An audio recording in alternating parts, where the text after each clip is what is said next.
तो एक और सीट पर भाजपा की जीत दर्ज हुई है। भाजपा ने सांची विधानसभा सीट पर भी जीत दर्ज कर ली है। सांची से डॉक्टर प्रभुराम चौधरी ने जीत दर्ज की है। करीबन 43,000 वोटों से प्रभुराम चौधरी आगे चल रहे थे और उन्होंने जीत दर्ज कर ली है। 2018 में सांची विधानसभा सीट भी कांग्रेस के खाते में थी, लेकिन 2020 के उपचुनाव में अब ये सीट भाजपा के खाते में आ गई है। प्रभुराम चौधरी ज्योतिरादित्य सिंधिया के करीबी माने जाते हैं और ज्योतिरादित्य सिंधिया खेमे के बड़े नेता हैं, शिवराज कैबिनेट में मंत्री हैं और इसके साथ ही उन्होंने जीत दर्ज कर ली है। तो तक मध्य प्रदेश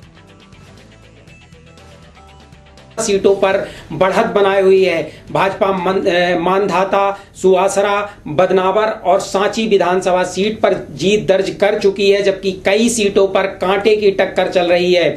मेहगांव विधानसभा सीट और आगर मालवा विधानसभा सीट पर कांटे की टक्कर है। यहाँ जो बढ़त है वो दोनों ही प्रत्याशियों के पास कभी एक राउंड में कांग्रेस के पास तो दूसरे राउंड में भाजपा के पास जा रही है। यहाँ कांटे की लड़ाई देखने को मिल रही है। सांची से प्रभुराम चौधरी चुनाव जीत गए हैं। बता दें कि प्रभुराम चौधरी को उम्मीदवार बनाने के बाद से भाजपा के सीनियर नेता गौरी शंकर सेजवार और उनके बेटे मुदित सेजवार नाराज थे और उनको अभी हाल ही में पार्टी ने नोटिस भी दिया है कि आपने भाजपा के जो अधिकृत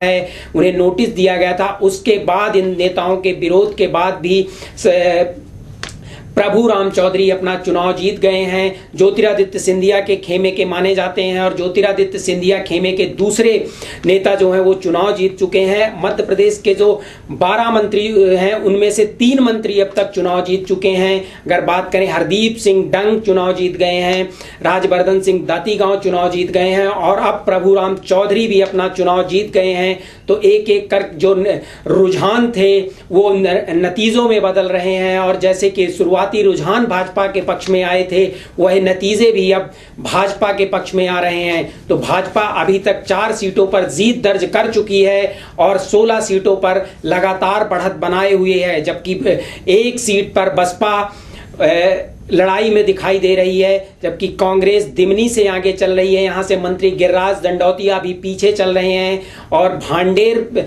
विधानसभा सीट में भी कांटे की लड़ाई देखने को मिल रही है।